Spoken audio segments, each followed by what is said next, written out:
अस्सलाम वालेकुम एवरीवन। उम्मीद है आप सब बिल्कुल खैरियत से होंगे। आज हम अपनी एक ज़बरदस्त किस्म की सर्विस को स्टडी करने जा रहे हैं जो कि AWS की समझें कि दिलो जान है। और आप जहाँ पे भी क्लाउड से रिलेटेड काम करने वाले हैं तो आपको वहाँ पे EC2 एक वर्चुअल मशीन की बहुत ज़्यादा ज़रूरत पड़ने वाली है। और किसी भी एप्लीकेशन की डिप्लॉयमेंट के लिए आपको अपने सर्वर की ज़रूरत है और उस सर्वर को बनाने के लिए आपको एक वर्चुअल मशीन की ज़रूरत है। और वो वर्चुअल मशीन एक्चुअली हमारे पास EC2 इंस्टेंस के नाम से AWS हमें प्रोवाइड करता है। तो आज हम इसके बारे में थोड़ा सा डिस्कस कर लेंगे कि EC2 इंस्टेंस एक्चुअली क्या होता है और इसके अंदर कौन कौन से ऑप्शंस हैं हमारे पास, और किस तरह से हम इसको बेहतरीन तरीके से यूज़ कर सकते हैं अपने सर्वर्स को बनाने के लिए और अपनी एप्लीकेशंस की डिप्लॉयमेंट के लिए। तो मैं इसकी थोड़ी सी डिटेल्स आपके साथ शेयर करता हूँ। यहाँ पे हम इसको देखते हैं कि Amazon EC2 एक्चुअली क्या है। इस इलास्टिक कंप्यूट क्लाउड, तो ये एक कंप्यूटिंग सर्विस है। तो हमारे पास डिफरेंट ऑप्शंस हमने देखे थे AWS के अंदर, उसमें कंप्यूट की कुछ सर्विसेज थी हमारे पास। तो उन कंप्यूट सर्विसेज में से एक ही हमारे पास EC2 की सर्विस है।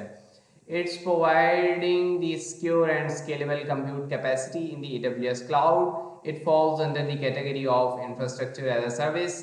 ये चीज़ें आपको पता होनी चाहिए, मैं इसलिए थोड़ा सा इनकी डिस्कशन आपके साथ कर लेता हूँ और आपके साथ डिस्कस करता हूँ ताकि ये चीज़ें आपके लिए आसान हो जाएं और आपको इनकी कुछ ना कुछ नो हाउ हो।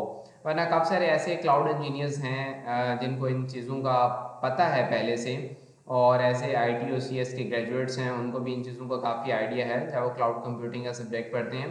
तो ये किस्म की समझिए कि हमारी उनके लिए एक रिवीजन हो जाती है। तो ये इंफ्रास्ट्रक्चर एज अ सर्विस के अंडर जो है ये EC2 की सर्विस आ रही है। और एक्चुअली ये हमारे पास एक कंप्यूट कैपेसिटी है, कंप्यूटिंग सर्विस है जिसको हम यूज़ करते हैं अपने वर्चुअल मशीन्स को बनाने के लिए और वर्चुअल मशीन्स के अंदर अपने सर्वर्स को बनाने के लिए और उनके अंदर अपनी एप्लीकेशंस की डिप्लॉयमेंट के लिए। अच्छा, उसके बाद हमें बता रहे हैं कि it provides us different types of instances based on the pricing models. और यहाँ पे हमारे पास डिफरेंट टाइप के इंस्टेंसेस मौजूद होते हैं और उनके प्राइसिंग मॉडल्स हैं। वो मॉडल्स देख लेते हैं ये क्या है, इनके बारे में अक्सर हमसे जो है वो क्वेश्चन कर लिया जाता है। और इन मॉडल्स में हम देखते हैं एक है हमारे pass on demand instances. On demand instances वो इंस्टेंसेस होते हैं जो आप फॉर एग्जांपल कहते हैं कि मैंने अपनी एप्लीकेशन की डिप्लॉयमेंट करनी है और उसकी टेस्टिंग करनी है और मुझे 1 घंटे या 2 घंटे के लिए सिर्फ इस मशीन की ज़रूरत है। तो आप ऑन डिमांड थोड़े से टाइम के लिए, थोड़े से वक्त के लिए अपने किसी इंस्टेंस को उनसे ले लेते हैं। तो इसके लिए आप क्या करते हैं, कोई एडवांस पेमेंट वगैरह नहीं होती, कोई प्रायर कमिटमेंट उनके साथ नहीं होती। शॉर्ट टर्म के लिए आपकी रिक्वायरमेंट होती है और अनप्रेडिक्टेबल वर्कलोड्स के लिए यूज हो रहा होता है। उसके बाद हमारे पास है स्पॉट इंस्टेंसेस। स्पॉट इंस्टेंसेस में भी एडवांस पेमेंट नहीं होती और कोई प्रायर कमिटमेंट नहीं होती, बट ये यूजफुल है for the cost sensitive compute workloads. For example आपको पता है कि आपने एक मशीन इतने से पर्टिकुलर टाइम के लिए यूज़ करनी है, 1 घंटे के लिए, 2 घंटे के लिए, 3 घंटे के लिए, 5 घंटे के लिए, और उसके बाद आपको उसकी ज़रूरत नहीं है, तो you can use this spot instance.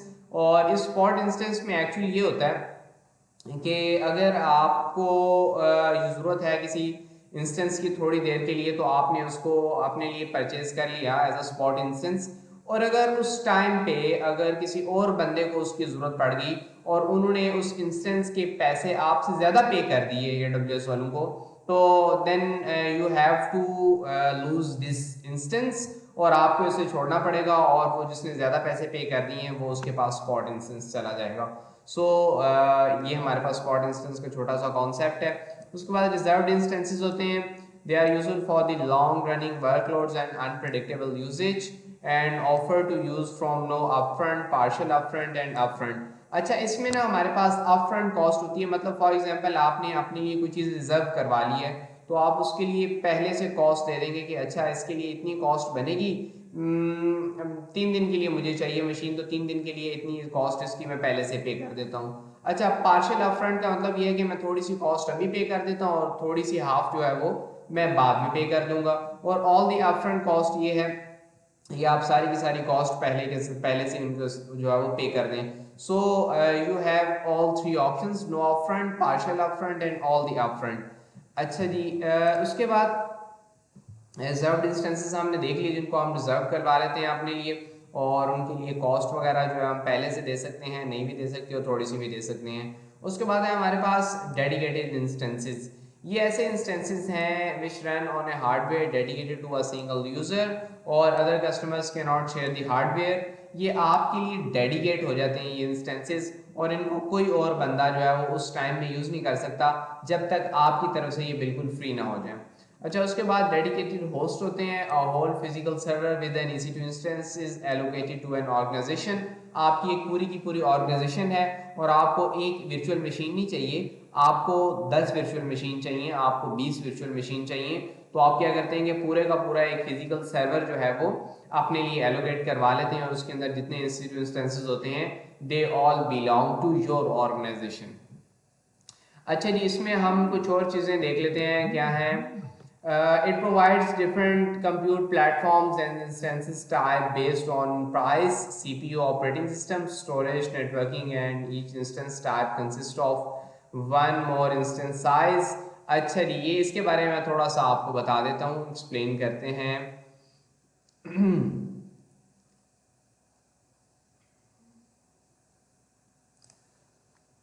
हमारे पास ये कुछ इंस्टेंस की टाइप्स मौजूद हैं और ये कौन कौन सी बेस पर है, CPU, मेमोरी, स्टोरेज और नेटवर्किंग बेस पर मौजूद हैं। अच्छा, इसमें हम ये देख रहे हैं ना, सी का मतलब ये है कि ये कंप्यूट के लिए यूज होने वाली है, और 5 का मतलब है ये उसका इतना साइज है, और n का मतलब है कि ये उसके लिए नॉर्मल जो है वो साइज इतना हम यूज़ करने वाले हैं, और डॉट इसके बाद साइज होता है कि एक्स लार्ज साइज यूज़ करना है हमने, माइक्रो साइज यूज़ करना है, इस तरह मुख्तलिफ साइजेस इनके अवेलेबल होते हैं। हमारे पास डिफरेंट टाइप्स के जो है वो इंस्टेंस मौजूद होते हैं जो कि डिफरेंट टाइप के फंक्शंस परफॉर्म करने के लिए जिनको हम इस्तेमाल कर रहे होते हैं। तो ये इन डिटेल में जब आप किसी कंपनी के साथ प्रॉपर काम करना स्टार्ट करेंगे तो आपको इनकी ज़्यादा नोहाउ होना शुरू हो जाएगी।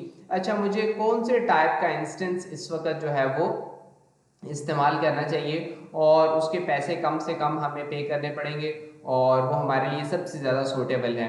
बस ये थोड़ी सी नो हाउ ज़रूर होनी चाहिए कि जनरल पर्पस जो हमारे पास इंस्टेंसेस हैं उनके अंदर ये M टाइप के सारी सीरीज़ आ जाती है, A सीरीज़ में A1 और T सीरीज़ में ये सारे मौजूद हैं। कंप्यूट ऑप्टिमाइज्ड जहाँ पे हमें सॉल्यूशंस की ज़रूरत है वहाँ पे इस तरह की सीरीज़ सारी की सारी अवेलेबल है। मेमोरी ऑप्टिमाइज्ड सॉल्यूशन हमें इंस्टेंसेस जब चाहिए होंगे उनके लिए ये वाले हमारे पास इंस्टेंसेस हैं। एक्सेलरेटेड कंप्यूटिंग के लिए हमें इन इंस्टेंसेस की ज़रूरत है। स्टोरेज ऑप्टिमाइज्ड इंस्टेंसेस के लिए हम इनको यूज़ कर सकते हैं। HPC ऑप्टिमाइज्ड के लिए हम इस तरह के इंस्टेंसेस यूज़ कर सकते हैं, और नाइट्रो इंस्टेंसेस के लिए हम ये वाले इंस्टेंसेस यूज़ कर सकते हैं। तो अभी हमें इतनी ज़्यादा इन डिटेल इनमें जो है वो जाने की ज़रूरत नहीं है। अभी बस इतना सा आपको पता होना चाहिए कि डिफरेंट टाइप्स के इंस्टेंसेस होते हैं और डिफरेंट टाइप की सीरीज़ होती हैं जिनको हम अपने मुख्तलिफ टाइप के फंक्शंस को परफॉर्म करने के लिए हम कोई भी EC2 इंस्टेंस जो है वो परचेज कर सकते हैं। So that's the concept of EC2 instances. अच्छा जी, इसके बाद हमारे पास उसने बताया कि एक टेम्पलेट टाइप चीज़ मौजूद होती है, उसको ये उसने नाम दिया हुआ है Amazon मशीन इमेज। एक्चुअली हमारे पास एक प्री कॉन्फ़िगर्ड टेम्पलेट जिसके अंदर पूरे का पूरा पैकेज हुआ हुआ होता है, एक ऑपरेटिंग सिस्टम और सॉफ्टवेयर्स जिनको हम अपने इंस्टेंस के अंदर जो है वो यूज़ कर लेते हैं। जैसे समझेंगे फॉर एग्जांपल हमारे पास विंडोज़ हमने अपने लैपटॉप में अपनी PC में करनी है, लाइनक्स ऑपरेटिंग सिस्टम हमें अपने लैपटॉप में करना है। तो इस तरह के मुख्तलिफ टाइप के ऑपरेटिंग सिस्टम्स हमारे पास अवेलेबल होते हैं और इनकी इमेजेस इन्होंने बना के AWS वालों ने अपने पास रखी हुई है। हमने सिंपली क्या करना है, उस इमेज को सिलेक्ट करना है और उससे अपना जो है वो एक इंस्टेंस बना लेना है। So we can easily create the Windows instance, Linux instance and Linux instance with different distributions. अच्छा, उसके बाद वो हमें कह रहे हैं कि लॉगिन करने के लिए हमें की पेयर का कॉन्सेप्ट हमें यहाँ पे प्रोवाइड करते हैं ये, in which the AWS manages the public key and the user operates with the private key. So this is the best concept for the security purpose. AWS और जितने भी क्लाउड हैं हमारे पास, ये सिक्योरिटी वाइज बड़े ही सिक्योर हैं। किस लिए? क्योंकि ये इस तरह की चीज़ें इनके अंदर हैं जिनकी वजह से इनकी सिक्योरिटी को इन्होंने इंक्रीज़ किया हुआ है। फॉर एग्जांपल हमने एक इंस्टेंस बना ली, एक वर्चुअल मशीन बना ली, हमने उस वर्चुअल मशीन के अंदर लॉगिन करना है। तो लॉगिन करने के लिए हमें कोई ना कोई ऑथेंटिकेशन तो प्रोवाइड करनी पड़ेगी, वरना तो कोई भी बंदा आएगा और उसमें लॉगिन कर जाएगा। तो इसके लिए ये की पेयर का एक कॉन्सेप्ट यूज़ होता है, पासवर्ड का कॉन्सेप्ट यूज़ होता है। मैं आपको सारे के सारे ऑप्शंस आगे बताऊंगा और इंशाल्लाह हम उनको इन डिटेल प्रैक्टिकल लैब्स के साथ करके भी चेक करेंगे। अच्छा, तो पब्लिक की एक्चुअली क्या होता है कि AWS के पास पड़ी हुई होती है, और प्राइवेट की जो होती है उस वर्चुअल मशीन के लिए जो आपने ऑथेंटिकेशन के लिए यूज़ करनी है, ये आपके पास आपके लैपटॉप के अंदर पड़ी हुई होती है।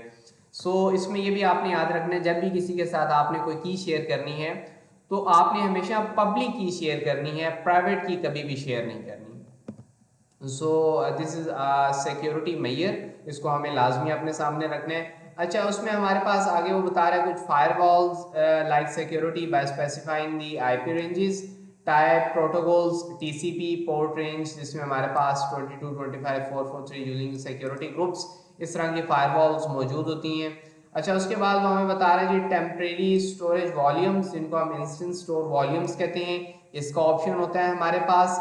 इनको हम डिलीट कर सकते हैं अगर हमारा इंस्टेंस स्टॉप हो गया, हाइबरनेट हो गया या टर्मिनेट हो गया। और उसके बाद हमें ये नॉन टेम्परेरी परसिस्टेंट वॉल्यूम्स, जिनको अमेजोन EBS वॉल्यूम्स कहते हैं, ये भी प्रोवाइड करते हैं। तो ये भी हम आगे देख लेंगे। अच्छा, इसके बाद enables the user to write the scripts under the options using user data used at the instance launch। For example हम किसी इंस्टेंस को लॉन्च करने लगे हैं और हम चाहते हैं कि इंस्टेंस लॉन्च होते साथ ही इसके अंदर ये चीज़ें सॉफ्टवेयर पहले से मौजूद हों, तो आप उन सारे सॉफ्टवेयर्स की इंस्टॉलेशन की कमांड्स पहले से यूज़र डाटा के अंदर लिख देंगे।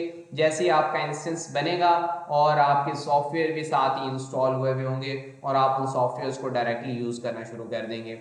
अच्छा, उसके बाद हमें 3 टाइप्स के IP एड्रेसेस अवेलेबल होते हैं। पब्लिक IP एड्रेस हमारे पास होता है when the instance is stopped और refreshed it changes. Public IP address आपने जब भी अपने इंस्टेंस को स्टॉप करना है तो ये हमेशा चेंज हो जाएगा, ये बात आपने ज़हन में रखनी है।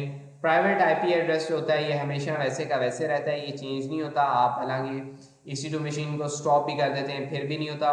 और एक इलास्टिक IP एड्रेस होता है, ये actually static public IP address होता है। आप चाहते हैं कि आपकी मशीन का पब्लिक IP एड्रेस कभी चेंज ना हो, तो उसके लिए आप इलास्टिक टाइप का IP एड्रेस ले लेते हैं, that's a static public IP address. तो इस तरह की सारी लैब्स को हम करके देखेंगे जिसमें हम इन IP एड्रेसेस के कॉन्सेप्ट को भी इंशाल्लाह ज़रूर देखेंगे, कवर करेंगे। अच्छा जी, अब हम आगे चलते हैं अपनी प्रैक्टिकल लैब की तरफ।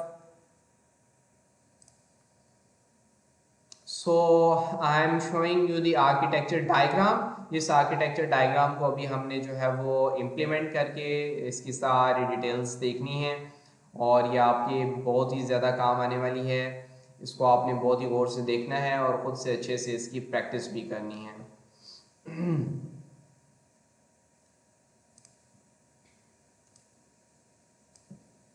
So here's the diagram which we are going to implement। और डायग्राम में आप देख रहे हैं कि क्या चीज़ें हमारे पास। सबसे पहले हम अपना अमेज़ॉन का EC2 इंस्टेंस बनाने वाले हैं और एक्चुअली इसे हम T2 माइक्रो के साथ बनाएंगे क्योंकि T2 माइक्रो हमारे पास फ्री ऑफ कॉस्ट अवेलेबल है, जिसकी कोई कॉस्ट हमें पे नहीं करनी पड़ती। और उसके साथ हम सिक्योरिटी ग्रुप को अटैच करेंगे। और सिक्योरिटी ग्रुप को क्यों अटैच करना है ये मैंने आपको थोड़ा सा एक्सप्लेन किया कि इस वजह से कि ताकि उसको पोर्ट के थ्रू हम एक्सेस कर सकें और कोई और बंदा किसी और पोर्ट के थ्रू हमारे EC2 इंस्टेंस को एक्सेस ना कर सके। For that purpose we are using this security group. तो इसमें हम देखते हैं इंटरनेट के थ्रू हम AWS क्लाउड के साथ जो है वो कनेक्टेड होंगे और दैट्स आवर यूज़र, और आप और मैं हम सब यूज़र्स हैं और we are going to SSH into the EC2 instance using the public IP। अच्छा, यहाँ पे मैं आपको ना SSH का थोड़ा सा कॉन्सेप्ट बता दूँ ये क्या है। हम यहाँ पे इसको सर्च भी करते हैं, SSH कॉन्सेप्ट। अच्छा जी, यहाँ पे आप देख रहे हैं सिक्योर शेल प्रोटोकॉल है ये। It's a method for securely sending the commands to a computer over an unsecured network. SSH uses the cryptography to authenticate and encrypt the connections between the devices। तो आपने याद रखना है SSH एक secure shell है और इस shell के थ्रू आप एक्चुअली अपनी मशीन्स को एक्सेस करते हैं। जो हम वर्चुअल मशीन्स बनाएंगे जिनको हम EC2 इंस्टेंसेस कहते हैं, उनको हम अपने SSH के थ्रू एक्सेस कर रहे होते हैं। अच्छा, ये सिक्योर शेल है, इसके थ्रू हम एक्सेस कर रहे होते हैं। तो हम इन डिटेल देखेंगे कि लाइनक्स की मशीन को हम कैसे एक्सेस कर सकते हैं और विंडोज़ की मशीन को हम कैसे एक्सेस कर सकते हैं। इन दोनों चीज़ों को हम इंशाल्लाह देखने वाले हैं। और अब हम अपनी प्रैक्टिकल लैब की तरफ चलते हैं। अच्छा जी, इंस्टेंसेस, ओके। सो आपने सबसे पहले यहाँ ऊपर आके क्लिक करना है EC2। EC2 को आप स्टार कर लें और ताकि आपके पास यहाँ टॉप पे आ जाए। इसको EC2 को आप क्लिक करेंगे तो आपके सामने एक ऐसी सी स्क्रीन आने वाली है। यहाँ पे आपको पता चल जाएगा आपके इंस्टेंसेस कितने रन हो रहे हैं, इलास्टिक आईपीएस कितनी एलोकेट हुई हुई है, लोड बैलेंसर्स कितने चल रहे हैं, स्नैपशॉट्स कितनी हैं, ये सारी की सारी डिटेल्स आपके पास यहाँ पे मौजूद होती हैं। We are going to launch the instances पे क्लिक कर लें या यहाँ पे डायरेक्टली लॉन्च इंस्टेंस पे क्लिक कर लें। हम लॉन्च इंस्टेंस पे क्लिक करते हैं।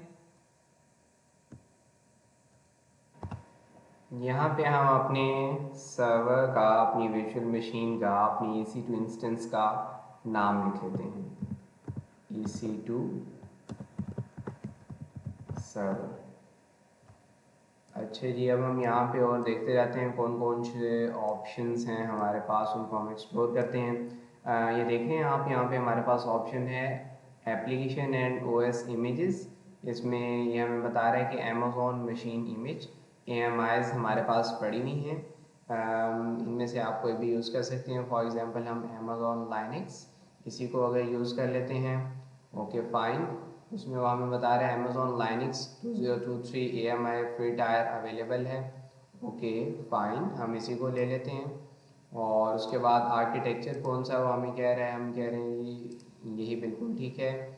और इंस्टेंस टाइप आपने कौन सा जो है वो लेना है। We are choosing the T2 micro, और ये क्योंकि फ्री टायर अवेलेबल है हमारे पास इसलिए हम इसी को यूज़ कर रहे हैं। ये एक इम्पॉर्टेंट चीज़ है कि पेयर लॉगिन, इसमें एक्चुअली क्या होता है कि आपके पास पब्लिक की और प्राइवेट की का कॉन्सेप्ट है। यहाँ पे हम इसे कहते हैं कि न्यू की पेयर मेरे लिए एक बना दो, और यहाँ पे हम इसे कहते हैं कि EC2 की पेयर इसका नाम रख दो, और .pem जो है वो इसका फाइल फॉर्मेट रख दें। अच्छा जी, .pem और .ppp के इन दोनों के अंदर क्या डिफरेंस है, ये कहाँ पे यूज़ होते हैं, ये मैं भी आपको आगे चल के बताऊँगा। We are simply creating the key pair. ये आपके पास आकर सेव हो गया है, और आप मुझे बता सकते हैं कि आपके पास क्या चीज़ सेव हुई है। आपके पास प्राइवेट की सेव हुई है।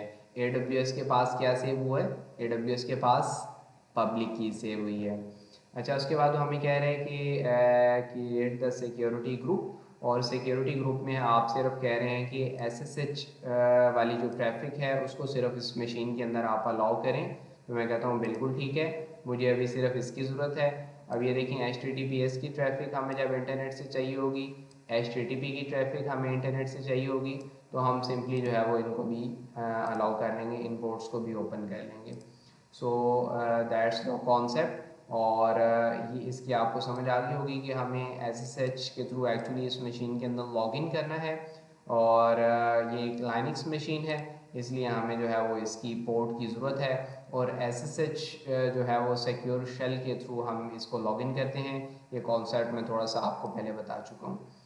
और बाकी इसके अंदर ये देखें 8 GB जो है वो हमारे पास बता रहा है रूट वॉल्यूम इसका जो है वो मौजूद है, और हमें न्यू वॉल्यूम इसके साथ कोई अटैच करना हो तो हम सिंपली वो अटैच कर सकते हैं।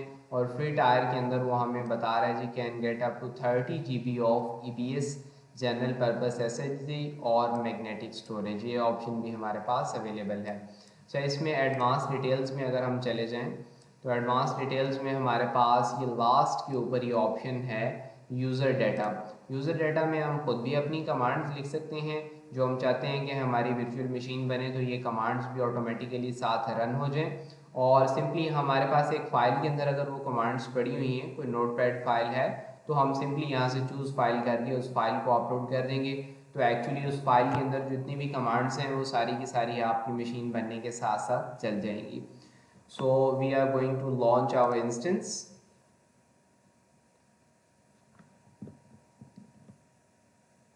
थोड़ा सा वेट करना पड़ता है और अपने इंस्टेंस को लॉन्च करने के लिए, और ये हमें यहाँ पे बता रहा है we have successfully launch this instance.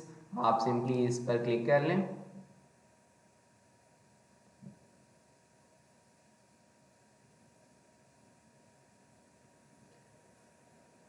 तो देखें अभी इसका स्टेटस जो है वो इंस्टेंस स्टेट क्या चल रहा है जी, हमारे पास पेंडिंग जा रहा है। अभी थोड़ी सी देर में ये हमारे पास रनिंग की फॉर्म में आ जाएगा और इसका जो स्टेटस चेक है ये भी हमारे पास चेंज हो जाएगा। स्टेटस चेक अभी क्या चल रहा है, इनिशियलाइजिंग चल रहा है। तो ये स्टेटस भी हमारे पास प्रॉपरली हम अभी देखेंगे चेंज हो जाएगा, और जब ये चेंज हो जाएगा तो हम अपनी इस मशीन को लॉगिन करके चेक करते हैं कि क्या प्रोसीजर है, किस तरह से इसको लॉगिन किया जा सकता है, कैसे अपनी इस लाइनक्स मशीन को यूज़ किया जा सकता है।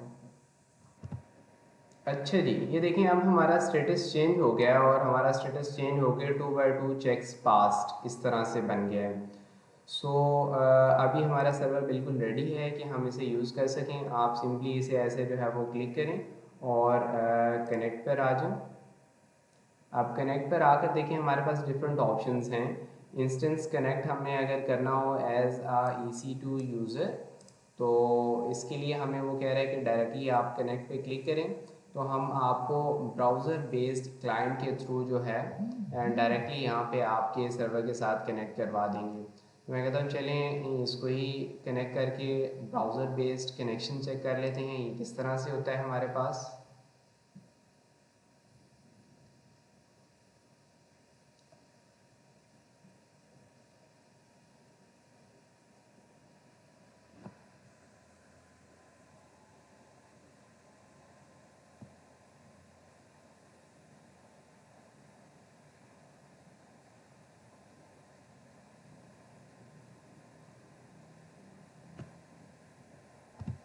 ये आप देख रहे हैं हम अपने EC2 यूज़र के थ्रू अपने इस आईपी एड्रेस जो कि हमारी इस मशीन का आईपी एड्रेस है इसके अंदर लॉगिन करके आ गए हैं।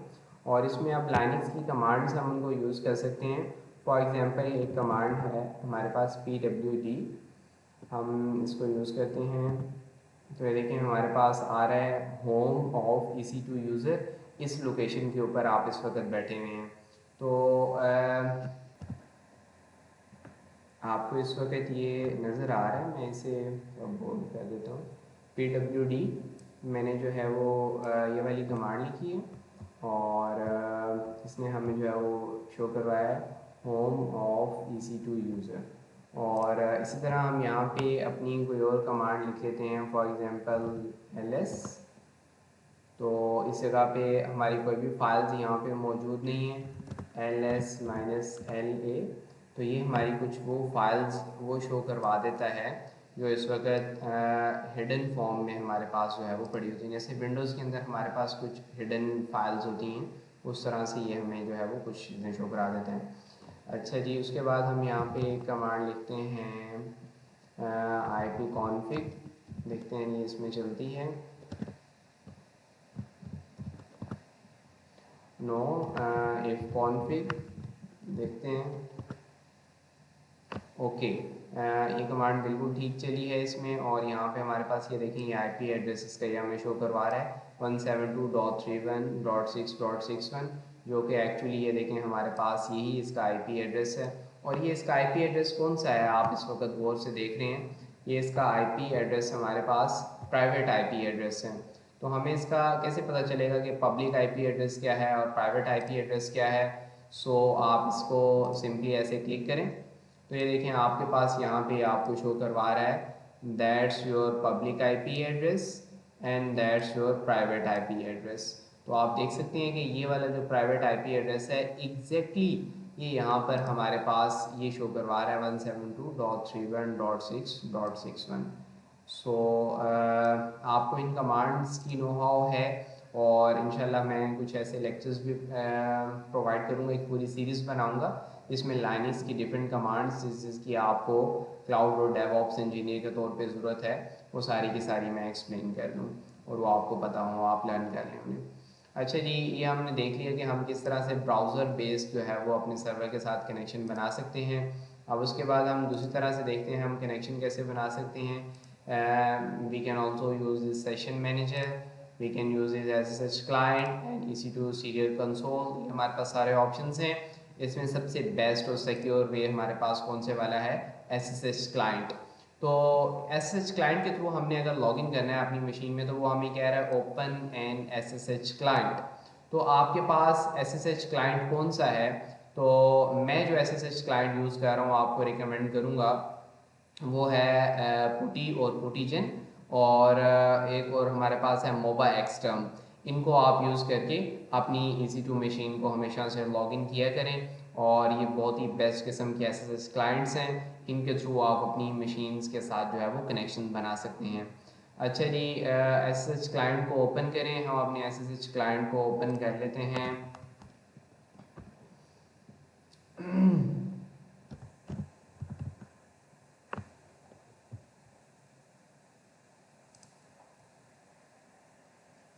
So this is our SSH client.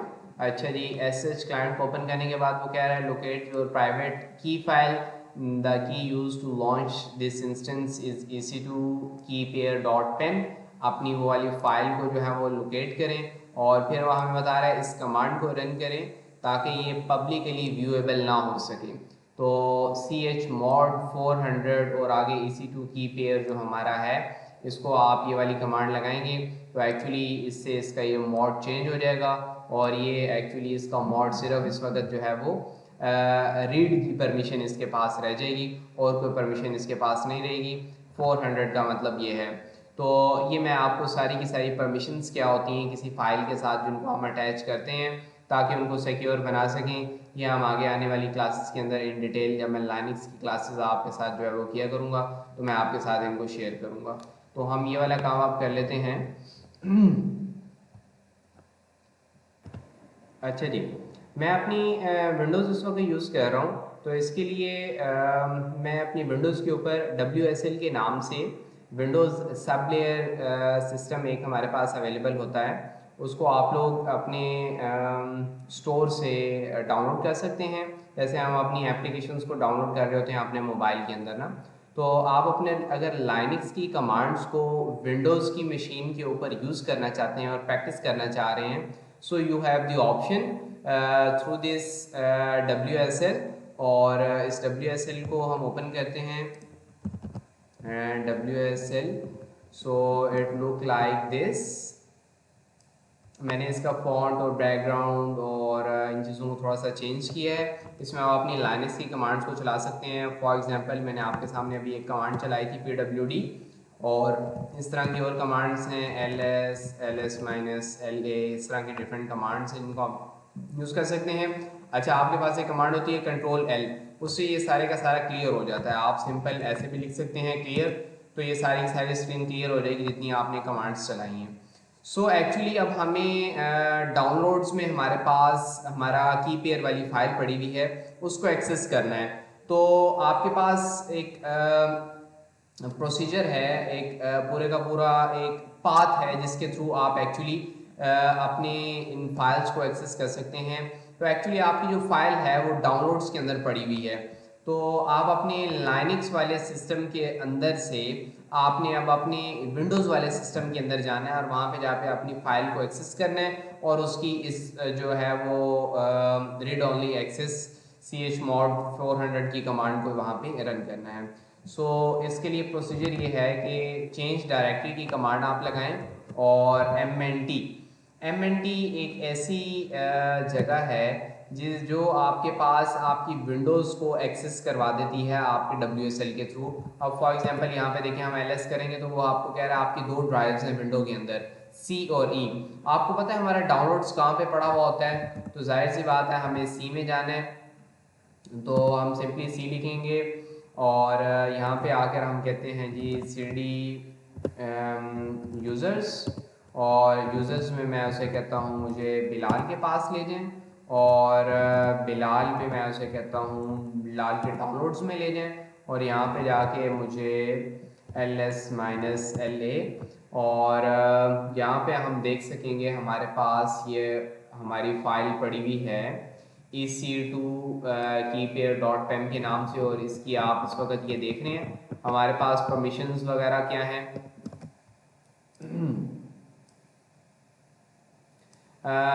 Read write execute, read write execute, read write execute. तो इस वक्त हमारी इसकी जो परमिशंस हैं वो 777 की परमिशंस हैं। तो इस तरह से कोई भी फाइल, ये प्राइवेट फाइल आपके पास पड़ी हुई हो और वो 777 की परमिशंस के साथ पड़ी हुई हो, तो कोई भी उसे अपने पर्पस के लिए इस्तेमाल कर सकता है। So you have to restrict limited its permission, और इसको chmod 400 की कमांड के थ्रू आपने रेस्ट्रिक्ट करना है। तो अभी हम यहाँ पे अपनी कमांड लिख लेंगे chmod 400 और EC2 keypair, और हमने इसका जो है वो चेंज कर लिया। और अब हम इसको दोबारा चेक करते हैं LS-LA के थ्रू। तो आप ये देख रहे हैं EC2 keypair की परमिशंस चेंज हो चुकी हैं, और इसके पास कौन सी परमिशंस हैं, रीड जो कि 4 को रिप्रेजेंट करता है, राइट और एग्जीक्यूट जो है, और राइट और एग्जीक्यूट ये आ गई, ये परमिशंस हैं। इसका मतलब है कि इसकी परमिशंस हमारे पास सेट हो गई हैं। अब हमें इससे अगला काम करना है, connect to your instance using the public DNS। तो याद रखिएगा पब्लिक IP के थ्रू हमेशा EC2 इंस्टेंस को कनेक्ट किया जाता है SSH के थ्रू जब भी हमने कनेक्शन बनाना है। और विंडोज़ वाली मशीन का कनेक्शन बनाना हो तो वो मैं आपको फिर बताऊंगा कि एक्चुअली उसमें पब्लिक IP को हम किस तरह से यूज़ करते हैं। तो ये हमारे पास हमारा पूरे का पूरा वो कह रहा है जी एक एड्रेस है, पब्लिक DNS के तौर पे आप यूज़ कर सकते हैं, और इसकी जगह हम सिंपली अपना पब्लिक IP जो है वो अगर यूज़ कर लें तो वो भी ओके है। इसको हम ऐसे ओपन करते हैं और मैं आपको यहाँ पे दिखाता हूँ जी इसका पब्लिक IP।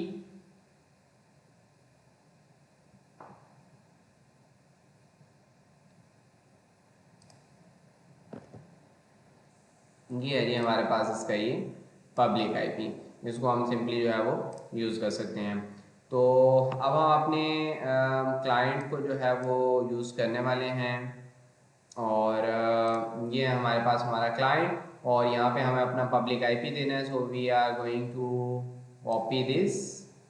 आप सिंपली इसे क्लिक कर दें तो आपको पब्लिक IP एड्रेस कॉपी हो जाएगा, और आप सिंपली जो है वो यहाँ पर आकर पेस्ट कर दें, और उसके बाद आपने ये वाला काम कर दिया। The next step is the SSH, और SSH में आपके पास यहाँ पे ऑथराइजेशन है, और ऑथराइजेशन के अंदर आप चाहें थोड़ा सा तो क्रीडेंशियल्स हैं, और क्रीडेंशियल्स में यहाँ पे आके आप अपनी प्राइवेट की जो है वो प्रोवाइड करते हैं अपनी ऑथेंटिकेशन के लिए। तो फॉर एग्जांपल मैं इसे यहाँ पे ये प्राइवेट की प्रोवाइड करता हूँ ब्राउज करके। हमारे डाउनलोड्स में पड़ी हुई है, डाउनलोड्स में है, और डाउनलोड्स में हमारे पास हमारे प्रोग्राम्स में चेक करते हैं कहाँ पे है ये। यहाँ से हम सिंपली सेलेक्ट करते हैं ऑल फाइल्स। ऑल फाइल्स में अब हमें ये नज़र आ गया EC2 keypair.pem। हम इसे सिंपली ओपन करते हैं, और यहाँ से ओपन पे क्लिक करते हैं। तो ये देखिए जी मेरे पास ये वाला ऑप्शन आ गया, वो हमें बता रहा है कि क्या आप कनेक्ट करना चाहते हैं बाकी अपने EC2 मशीन के साथ। तो मैं उसे कहता हूँ बिल्कुल ठीक है, मुझे कनेक्शन करवा दो, एक्सेप्ट। और लॉगिन एज, लॉगिन कैसे करना है मैं उसे कहता हूँ EC2 user, as a EC2 user. तो हमें कह रहे हैं no supported authentication methods available, और एक्चुअली कह रहा है कि ये की जो है वो मेरे लिए काम नहीं करेगी। अच्छा ये कि इसके लिए काम क्यों नहीं करेगी, अब आप लोगों ने यहाँ पे ये बात समझनी है कि हम अपना इंस्टेंस बना रहे थे तो हम उस वक्त अपना की पेयर बना रहे थे। तो की पेयर बनाते वक्त मैंने आपको दो ऑप्शंस बताए थे, एक डॉट पेम का ऑप्शन था और एक डॉट पीपीके का ऑप्शन था। तो आपने याद रखना है जब भी आप अपने पुटी के थ्रू अपने इस क्लाइंट को यूज़ करके अपनी मशीन में लॉगिन करने वाले हैं और आप अपनी विंडोज़ को यूज़ कर रहे हैं, तो आपने अपनी हमेशा डॉट पेम से अपनी की को डॉट पीपीके में कन्वर्ट कर लेना है। और डॉट पीपीके वाला जो है वर्जन वो उसको ये एक्सेप्ट करता है, ये जो पुटी क्लाइंट है आपका, और उसको एक्सेप्ट करके ये आपको आपकी मशीन के अंदर लॉगिन करवा देता है। तो इसके लिए प्रोसीजर क्या है, प्रोसीजर आसान सा है। आपके पास सिंपली पुटीजन के नाम से एक सॉफ्टवेयर है जो कि पुटी के साथ आपके पास इंस्टॉल हुआ था। इसको आप सिंपली ऐसे ओपन करें और यहाँ पे आकर इसको आप लोड करवाएं अपनी फाइल को, ऑल फाइल्स, और आपने यहाँ पे लाकर लोड करवाया, सक्सेसफुली इम्पोर्टेड, ओके। और यहाँ पे इसने आपको आपकी डॉट पीपीके फाइल में कन्वर्ट कर दिया। तो आप इसे कहते हैं जी save, yes I am going to save my private key EC2 key pair 1 का नाम दे देते हैं और डॉट पीपीके के फॉर्मेट से इसे ये सेव करवा रहा है यहाँ पे हमारे पास डाउनलोड्स में। हम इसे सिंपली सेव करवा देते हैं और इसको आपने क्लोज करवा देना है। दोबारा से आप अपने पुटी को ओपन कर लें, पुटी को आपने ओपन किया, यहाँ पे आपने अपना पब्लिक आईपी एड्रेस से जो है वो प्रोवाइड करना है और SSH में आके ऑथराइजेशन में क्रेडेंशियल्स में यहाँ पे अब आपने पीपीके फाइल प्रोवाइड करनी है इसे, जो कि ये है आपके पास, और सिंपली आप ओपन करवा दें। अब देखें जी हमारे पास ये ऑप्शन आ रहा है यहाँ पे लॉग इन एज, मैं ऐसे कहता हूँ log in as EC2 user, और वो हमें ऑथेंटिकेट कर रहा है और उसने हमें जो है वो लॉगिन करवा दिया एज अ EC2 यूज़र। आप सिंपली यहाँ पे अपनी कमांड्स चला के देख लें, PWD okay fine it's working perfect, ls -la okay fine, if config okay fine perfectly. ये देखें इसका आईपी एड्रेस वही प्राइवेट आईपी एड्रेस है जो कि एक्चुअली मैंने आपको पहले भी दिखाया था। सो इस तरह से आप अपनी जो है वो मशीन को पुटी के SSH क्लाइंट के थ्रू जो है वो लॉगिन कर सकते हैं। तो ये वाला प्रोसीजर था एक, जिसके थ्रू हम अपनी मशीन को एक्सेस कर लेते हैं। आप अपनी मशीन के अंदर जो है वो किसी भी तरह के कोई भी फंक्शंस परफॉर्म कर सकते हैं। आपकी क्लाइनेक्स की मशीन बिल्कुल रेडी है, तैयार है, और आप इसमें अपने डिफरेंट फंक्शंस परफॉर्म करें। तो आज के लिए काफ़ी सारी चीज़ें हमने कवर कर ली। आप इन सब चीज़ों को अब अपने पास ट्राई करें और ट्राई अगेन का कॉन्सेप्ट रखें। अगर कोई चीज़ नहीं हो रही तो उसको बार बार ट्राई करें और चेक करें कि कहाँ पे क्या प्रॉब्लम्स आ रहे हैं, और फिर उनका कोई सोल्यूशन जो है वो आप अगर हमारे साथ शेयर करना चाहें तो उसको भी ज़रूर शेयर करें। और कुछ चीज़ें अगर आप कमेंट्स में बताना चाहें तो उनको ज़रूर बताएं। और आज के लिए हमारी ये लैब थी, और so it's your lab time. अपने लैब टाइम में आप लॉन्च करें EC2 मशीन और SSH करें उसको पटी के थ्रू, और it's your practice time. So take care, meet you इंशाल्लाह इन द नेक्स्ट लेक्चर। अल्लाह हाफिज़।